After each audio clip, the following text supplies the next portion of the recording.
क्या आप इस बात को लेकर कंफ्यूज्ड हैं कि आपका सब्जेक्ट किस ग्रुप में आएगा, या आप ये डिसाइड नहीं कर पा रहे हैं कि आप जिस सब्जेक्ट से ऑनर्स किए हुए हैं उससे आप टीचर बनने लायक हैं या नहीं, या आप इस बात को लेकर के कंफ्यूज्ड हैं कि आपका ऑनर्स जो है वो टीचिंग सब्जेक्ट है या नहीं, या आप उससे बीएड करके जो है टीचर बन सकते हैं या नहीं। अगर आप इन सभी प्रश्नों से परेशान हैं तो यह वीडियो आपके लिए ही है। नमस्कार साथियों, एकेडमी ऑफ टीचर्स में आप सभी का स्वागत है। दोस्तों, इस वीडियो में हम लोग चर्चा करेंगे कि बीएचयू बीएड एंट्रेंस में आपका सब्जेक्ट जो है किस ग्रुप में आएगा, और अगर आपका सब्जेक्ट जो है या आपका जो ऑनर्स है वो आपके टीचिंग सब्जेक्ट में नहीं आता है तो आप उसके लिए क्या उपाय कर सकते हैं, या आप टीचिंग एग्जाम की तैयारी करना चाह रहे हैं बीएड करने के बाद तो क्या आप टीचर बन पाएंगे या नहीं। इन सभी बातों पर इस वीडियो में चर्चा की जाएगी। तो दोस्तों, अगर आप वीडियो आप लोगों को पसंद आएगा तो लाइक करना मत भूलिएगा, क्योंकि आपका लाइक ही है जो हमें मोटिवेट करता है। और चैनल पर नए हैं तो सब्सक्राइब कर लीजिएगा। सब्सक्राइब करने के बाद बेल आइकन जरूर प्रेस कर लीजिएगा, क्योंकि इसमें आप लोगों को इंपॉर्टेंट वीडियोस जो है बीएचयू बीएड एंट्रेंस से रिलेटेड, प्रिपरेशन से रिलेटेड वीडियोस अपलोड किए जाते हैं। तो दोस्तों, सबसे पहले हम लोग देखते हैं यूईटी बुलेटिन, जो कि जिसमें आप लोगों के बीएड से संबंधित जो नोटिफिकेशन जारी किया गया था कि आपका सब्जेक्ट किस ग्रुप में आएगा, और उससे रिलेटेड कोड भी दिया हुआ है। तो सबसे पहला जो इसमें जो 4 कोड दिए हुए हैं दोस्तों, 564, 565, 567 और 568। फॉर्म भरते समय आप लोगों को ध्यान देना होगा कि आप किस ग्रुप से अप्लाई कर रहे हैं, किस कोड से अप्लाई कर रहे हैं। अगर आपने गलत कोड से अप्लाई कर दिया है और वो आपका सब्जेक्ट नहीं है तो फिर आप अच्छा रैंक लाने के बावजूद भी आपका एडमिशन नहीं लिया जाएगा। तो 564 कोड है दोस्तों लैंग्वेजेस के लिए, 565 है साइंस के लिए, 567 है मैथमेटिक्स के लिए, और 568 है सोशल साइंस या ह्यूमैनिटीज के लिए। आपके मन में ये सवाल उठ रहा होगा कि आपका सब्जेक्ट किस कोड में आएगा, किस ग्रुप में आएगा। तो लैंग्वेज ग्रुप में संस्कृत, हिंदी या इंग्लिश, अगर आप किसी भी इन तीन किसी एक लैंग्वेज से आपका ऑनर्स रहा है, या ध्यान दीजिएगा आप 2 साल तक भी अगर इन 3 में से किसी एक सब्जेक्ट को पढ़े हैं तो आप लैंग्वेज ग्रुप में अप्लाई कर सकते हैं। इसी प्रकार से साइंस ग्रुप के लिए आपके पास botany, zoology, chemistry, physics, home science या कंप्यूटर साइंस, इन सभी सब्जेक्ट में से कोई भी एक सब्जेक्ट 2 साल तक होना चाहिए, तब आप इससे अप्लाई कर सकते हैं। अभी हम सिर्फ इस बात पर चर्चा कर रहे हैं कि आप इसमें अप्लाई कर सकते हैं कि नहीं, बीएचयू से बीएड कर सकते हैं कि नहीं इन सब सब्जेक्ट के होने पर। मैथमेटिक्स के लिए आपके पास मैथ, स्टैटिक्स, कंप्यूटर साइंस होना चाहिए। इन 3 सब्जेक्ट में से कोई भी एक सब्जेक्ट अगर आप 2 साल तक पढ़े हैं तो आप अप्लाई कर सकते हैं। और बात करें सोशल साइंस एंड ह्यूमैनिटीज की, तो हिस्ट्री या ये कहें कि एएससी एंड आर्कियोलॉजी भी सब ऑनर्स होता है, और ज्योग्राफी, इकोनॉमिक्स, पॉलिटिकल साइंस या सिविक्स, कॉमर्स और होम साइंस और एजुकेशन, इन सभी सब्जेक्ट से अगर आप ऑनर्स हैं या 2 साल तक इन सब्जेक्ट में से किसी एक सब्जेक्ट को पढ़े हैं तो आप सोशल साइंस या ह्यूमैनिटीज ग्रुप में आप अप्लाई कर सकते हैं। तो आप लोगों को मुख्य रूप से ये ध्यान देना है कि जिस सब्जेक्ट ग्रुप के लिए आप अप्लाई कर रहे हैं उन सब्जेक्ट में जिनका मैंने नाम लिया वो कम से कम 2 साल के लिए होने चाहिए। तो यही है स्कूलिंग सब्जेक्ट। अगर आपका स्कूलिंग सब्जेक्ट नहीं है कोई भी, तो आपका बीएड करने से आपको कोई औचित्य नहीं होगा। एटलीस्ट आप कोई भी एक स्कूलिंग सब्जेक्ट 2 साल तक पढ़े हों। परंतु जो है डिफरेंट जो एडवर्टाइजमेंट आते हैं उनमें आप लोगों को कॉम्बिनेशन बनाने की जरूरत होती है।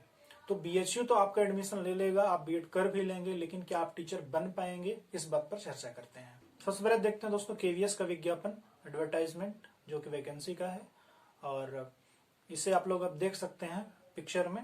इसमें आप देख सकते हैं कि संस्कृत और इंग्लिश के लिए, संस्कृत, इंग्लिश और हिंदी जो सब्जेक्ट हैं, इन 3 सब्जेक्ट में आप लोगों का ऑनर्स होना चाहिए। 3 ईयर तक आप अगर एक ही सब्जेक्ट से ऑनर्स हैं, मतलब संस्कृत, हिंदी या इंग्लिश से हैं, तो इसमें आपको कोई कॉम्बिनेशन की जरूरत नहीं है। लेकिन अगर बात करें टीजीटी सोशल साइंस के लिए, सोशल स्टडीज के लिए, एसएसटी के लिए, तो history, geography, economics and political science, ये तो 4 सब्जेक्ट से हैं, ये टीचिंग सब्जेक्ट है। लेकिन ध्यान देना है आप लोगों को कि हिस्ट्री या ज्योग्राफी आप लोगों की कंपल्सरीली 2 ईयर तक होनी चाहिए। अगर इन दोनों में से कोई एक नहीं है आपके कॉम्बिनेशन में, तब आप लोगों को प्रॉब्लम होगी, तब आप इसके लिए एलिजिबल नहीं होंगे। ये मैं बात कर रहा हूँ टीजीटी के लिए। सोशल स्टडीज के अगर आप ट्रेंड ग्रेजुएट टीचर बनते हैं तब आपको कॉम्बिनेशन की जरूरत होती है।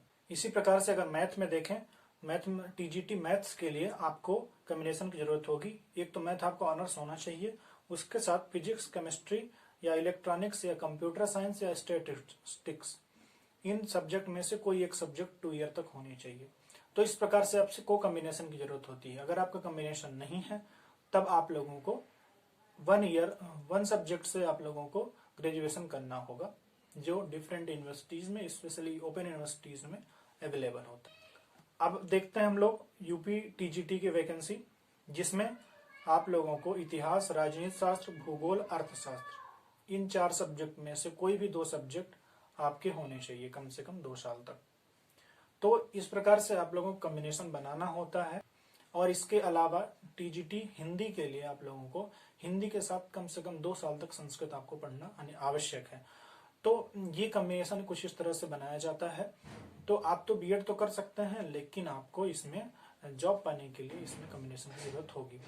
ये कॉम्बिनेशन सिर्फ और सिर्फ टीजीटी के लिए आवश्यक होता है। पीजीटी में जो है सिर्फ यूपी में जो पीजीटी की वैकेंसी आती है और उसमें आपको जिसमें हिंदी से करना होता है, तो हिंदी पीजीटी बनने के लिए आपको ग्रेजुएशन लेवल में संस्कृत पढ़ना अनिवार्य है।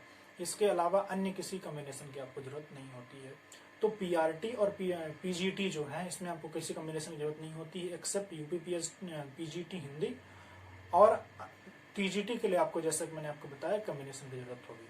तो इस प्रकार से आप लोगों का अगर सब्जेक्ट कॉम्बिनेशन है तो आप जो है बीएचयू बीएड में अप्लाई कर सकते हैं और बीएचयू बीएड आसानी से कर सकते हैं। तो अगर सार रूप में कहें तो आप लोगों का टीचिंग सब्जेक्ट होना चाहिए। जिन जिन टीचिंग सब्जेक्ट का मैंने नाम लिया, वो टीचिंग सब्जेक्ट जो है, उन टीचिंग सब्जेक्ट में से कोई भी एक सब्जेक्ट जो है कम से कम आप 2 साल तक पढ़े हो, आपका ऑनर्स नहीं है, फिर भी आप भर सकते हैं और जो है आप यहाँ से बीएड कर सकते हैं। लेकिन जब आपको वैकेंसी की बात होगी, आपके स्कोप की बात होगी, तब फिर आपको कॉम्बिनेशन बनाना होगा।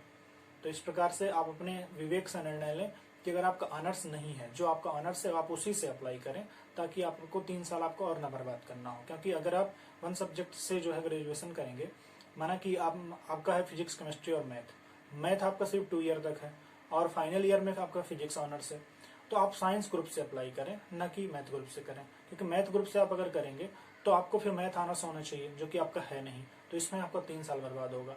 इस तरह से आप जो है इसे ध्यान में रखते हुए अप्लाई करें। अब देख लेते हैं कुछ डाउट्स, कुछ जो क्वेश्चंस हमारे सामने प्रेजेंट किए गए थे, हमसे पूछे गए थे, उनको आंसर दे देते हैं। इनमें से एक पहला क्वेश्चन है, सर मेरा ग्रेजुएशन लास्ट ईयर में होम साइंस और सोशियोलॉजी है, क्या मैं सोशल साइंस ग्रुप से अप्लाई कर सकती हूँ?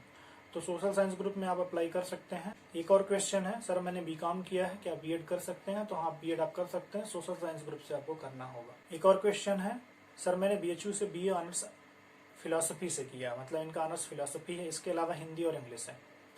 तो आप जो है लैंग्वेज ग्रुप से अप्लाई कर सकते हैं, लेकिन आपको ध्यान रखना होगा कि आपको 1 सब्जेक्ट से डिप्लोमा करना होगा, मतलब 3 ईयर आपको फिर से देना होगा अगर आप टीचर बनना चाहते हैं तो। अदरवाइज फिलोसफी ऑनर्स से कोई जगह नहीं होती है।